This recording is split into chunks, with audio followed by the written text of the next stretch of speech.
আজকে তো ওই যে খুলনা টাইগার্সের বাঘ, ও খুলনা টাইগার্সের বাঘকে কিন্তু একদম বিলের লাহান মোরা প্যাকেট করে খাঁচার ভিতরে ঢুকে নিয়ে চলে যাইতেছে কিন্তু বরিশাল।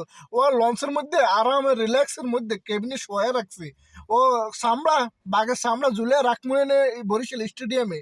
ও তারপরে মোরে তো মানুষ ফোন দিতেছিলে, খান সাহেব যখন জিরো মারতেছিল এবং মালাম যখন আউট হয়েছিল, তখন তো মোরে খালি ফোন দিতেছিলে, কে বন্ধু কি খবর, ও আজকে তো খান সাহেব পট গিয়া।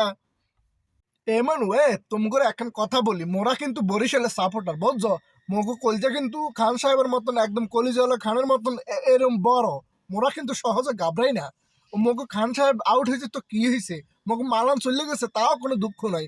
মগু যে ব্যাটিং লাইন আপ আজকে কিন্তু রিশাদ হোসেন ও তানভীর, তানভীর ইসলাম, ওয়া কিন্তু lower order batsman bowler. Tanvir Islam তো বোলার, সে কিন্তু আজকে ফাইট, দারুণ ফাইট ব্যাক। এতদিন উপরের ভাইয়েরা দায়িত্বশীল নিয়ে ব্যাটিং করছে, কিন্তু আজকে মগো লোয়ার অর্ডার ব্যাটসম্যানরা প্রমাণ করে দিছে মোরও পারি, উই ক্যান ডু। মগো যে ব্যাটসম্যান, এই জন্য ব্যাটসম্যান নয়, একটা প্রফেশনালিজম কোয়ালিটি সম্পন্ন এবং দায়িত্বশীল ব্যাটসম্যান খেলোয়াড়গুলা মগো কিন্তু। এই যে মগো আউট হয়ে গেছে কে, মাত্র 1 রানের ভিত্তি কি 2 উইকেট চলে গেছে। আজকে মুশফিকুর রহিমও কিন্তু ব্যাট করতে নামছে প্রথম ওভারে, একটু পরে আউট, রান আউট চলে গেছে। ব্যাটার কপাল খারাপ। মাহমুদুল্লাহ রিয়াদ, যাকে বলা হয় সাইলেন্ট কিলার, বিপদের বন্ধু, আজকে আবার প্রমাণ করে দিছে। সে কিন্তু তার যে একটা ক্রিয়েটিভিটি এবং তার যে একটা সাইলেন্ট কিলার ডিফেন্ডেবলের মতন, মুশফিকুর রহিমের মতন আঠার মতন লাগিয়েছে, সে কিন্তু একা দায়িত্ব নিয়ে চলে গেছে উপরের দিকে। এবং সাথে প্রেশার রিলিজ করে দিছে কোন, রিশাদ হোসেন। একে তো মায়ের আর মায়ের কোনো কথা নাই, একে তো ব্যাটস চলছে 200 রেটের উপর দিয়ে। এবং তানভীর ইসলাম লাস্টে ফিনিশিং এ আই মারি দিল আরো। এই যে ছোট ছোট কেমিও গুলো, এগুলো কিন্তু একটা ম্যাচের মধ্যে খুবই গুরুত্বপূর্ণ, যা আমাকে আজকে রিশাদ হোসেন এবং তানভীর ইসলাম দেখাই দিল।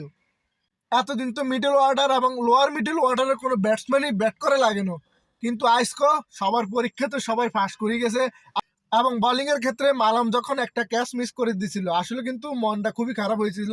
কারণ ক্রুশিয়াল মোমেন্টে যদি এরকম একটা ক্যাচ মিস হয়, এটা তো খারাপ লাগারই কথা। লাস্ট আবার যখন জাম্প করে ক্যাচখান ধরে ফেললো, তখন তো ভক্তবৃন্দ একদম আশা নিয়ে বসে এলো এবং মালানকে সাধুবাদ জানাইলো। মোরা কিন্তু বরিশাল, মোরা কিন্তু অল্পতে হার মানি না বুঝছো। মোরা বরিশালের সাপোর্টার বললে কথা। We love Barisal, we are support Barisal. মোরা এই 25 বিপিএল এর কাপ জয়লাভ হারবো, মোরাই হারবো। ঢাকা ফ্যান্স কিন্তু মোদের জন্য মনে মনে দোয়া হাঁটতেছে, একদম ভাইয়ের মতো আজকে কাজ কান করছি। কারণ হলো যে আজকে যদি খুলনা জিতে যাইতো তাহলে কিন্তু ঢাকা যাওয়ার চান্স থাকতো না, কিন্তু এখনো ঢাকার মধ্যে একটা যাওয়ার চান্স রয়েছে। কারণ এখনো তাদের 2 ম্যাচ বাকি আছে, 2 ম্যাচে তারা যদি বিশাল ব্যবধান করি একটা রান রেট যদি ভালো করে জিততে পারে, তাহলে কিন্তু তাদের কিন্তু একটা আশা রয়েছে। সে জায়গা থেকে খুলনা কিন্তু একটু ডাউন হয়ে গেছে এবং তাদের মধ্যে কিন্তু এখন ক্লাস ফাইট চলবে, ফাইট। যদিও মোরাই নেবে না কাপ,